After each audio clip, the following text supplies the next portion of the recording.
Welcome back to Midwest Magnum. I'm Wes. And I'm Kurt.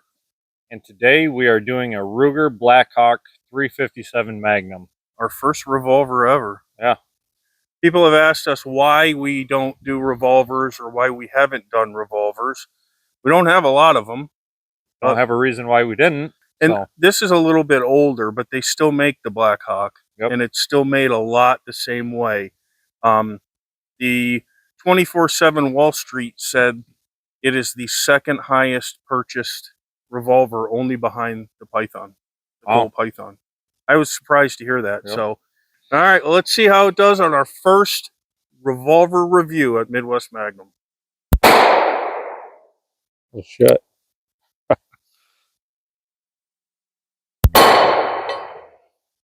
wonder if the steel's rated for these.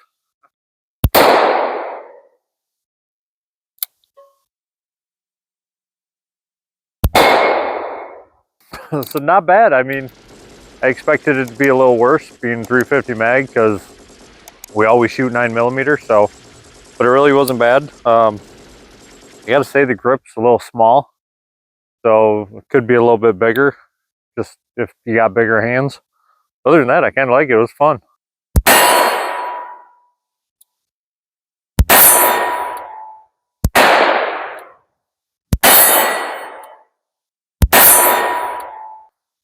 Oh.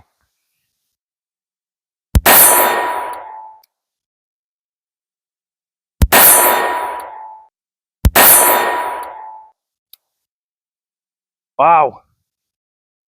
You're right, that is a lot different. It is fun, though.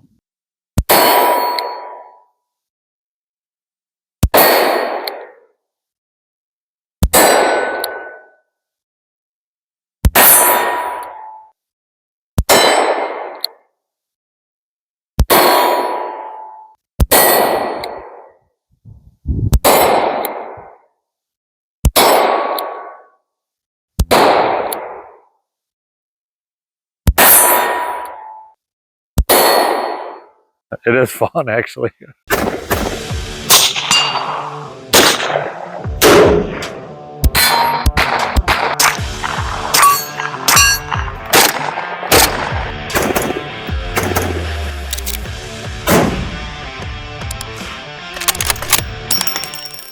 Ruger new model Blackhawk convertible 357, Magnum/9mm Luger, 6.5-inch blued revolver, 6 rounds.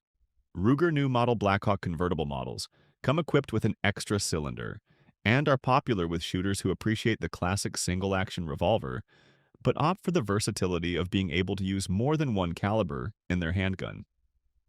With its interchangeable cylinder, convertible models can be easily converted from one caliber to another without the use of tools.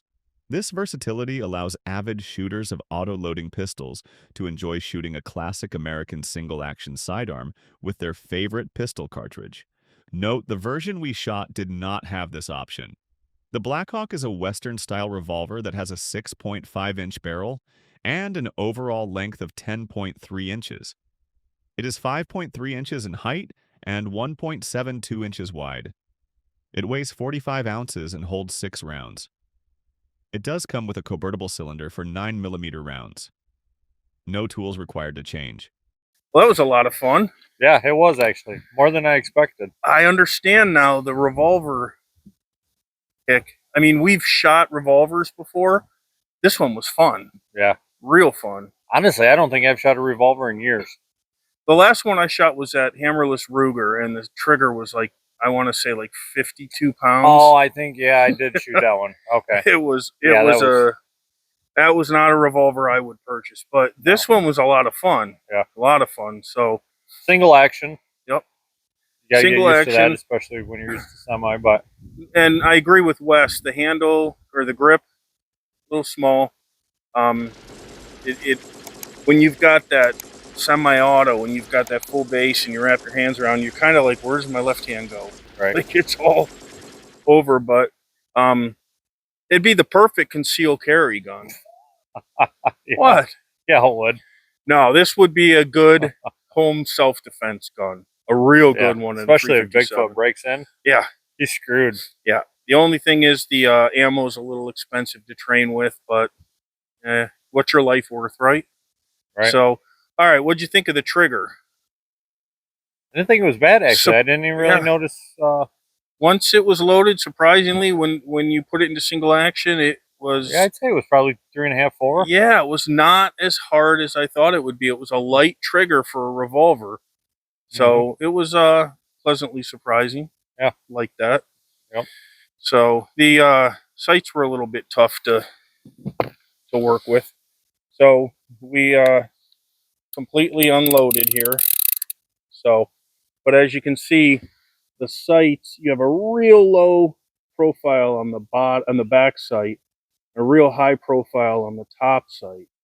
So I could see how it would be very easy to get caught up in shooting high.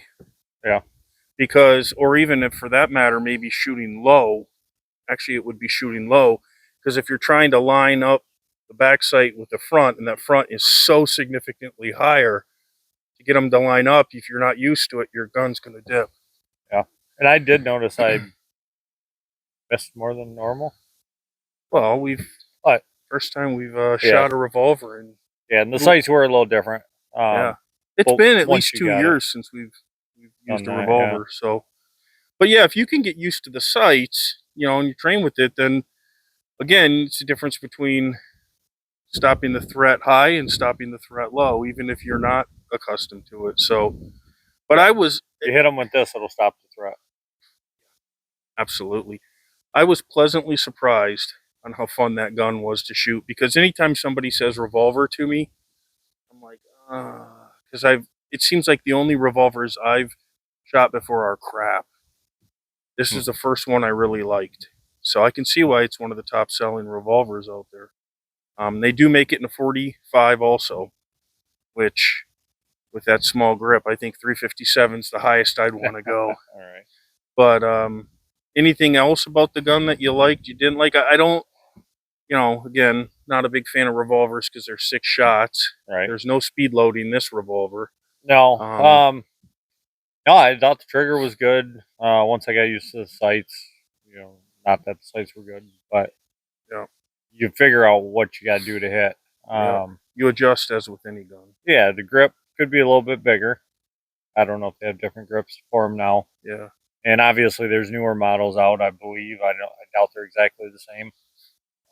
Surprisingly, my dad had this for 20 years. Well, and surprisingly, I looked at what we were shooting compared to what's out there, and obviously, with time, everything changes for the better. But it didn't look like there was any significant differences between the exact models. There's different versions of them. How much do you prove a revolver? I mean, they're so basic and simple. Yeah. Well, and again, revolvers typically have really heavy triggers. They have a lot of movement in it. Yeah, especially the double action. Yeah. No, I was pleasantly surprised how much fun it was to shoot. Yeah. I wish the ammo was cheaper. Yep. Because I'd probably shoot a lot more often. Yeah. Yeah, we went through 100 rounds today, and seeing how expensive it was, we're like, we're going to call it at 100 because, it was, we paid 45 a box, which could have been a little bit overpriced, but we were like, we're doing this for fun, just to see what it's like. Yeah, I'm sure you could find it cheaper if you looked. We didn't really have a chance to look too much. You're still going to pay hunting ammo prices for a handgun, but then again, it's a lot bigger of an impact than a 9. Yeah. There's not much else to say about this gun. Hopefully the specs up front gave you a lot about it. There are newer versions. It was a fun gun to shoot. Dare I say there were no jams? There were no jams. No malfunctions. No malfunctions. Nope. But yeah, it was a fun gun. And if there were ever, it's obviously the ammo. Yeah, absolutely. I guess unless you had a firing pin that was so wore down. Which I've seen those before too. So I guess it's possible. I shouldn't say that, but yeah, but it's very unlikely. So, but yeah, it was a good, nice, fun gun, and something that I would say, hey, Wes, bring that out next time. We sometimes we do Saturday shoots where we just bring out, hey, I'm going to bring 15, you bring 15, and we just shoot smorgasbord with the range. Yeah, that'll be one that'll be like each table and. Yep. Fun for times. everybody. So next week we've got a little surprise, a little comparison to something similar to the Ruger SFAR AR-10. We're going to be testing out for the first time a Palmetto State AR-10 and see what we feel or how we feel the comparison is. The SFAR has come way down in price. Not way down, but significantly down from when it was super hot a couple years ago. But the Palmetto is a little bit less, but supposedly matches up, and that's what we're going to try and figure out is it the same as the SFAR? Because SFAR is one hell of a gun. Yeah, so, I agree. That'll be a fun matchup. Absolutely. So if you haven't done so already, please hit the like button, hit the subscribe button. Check if you are still subscribed because YouTube loves to knock those off. And again, as always, we're not promoting the sale of a gun. We're just telling you what we think of it. Yep. Thanks for watching. America. Thanks for watching our video. Make sure to hit the subscribe button, the like button, and the alerts so that you don't miss any of our future videos. And by the way, that logo right there, you can click that to subscribe. So show us how good your aim is. That logo right there, that one. Go ahead, click it.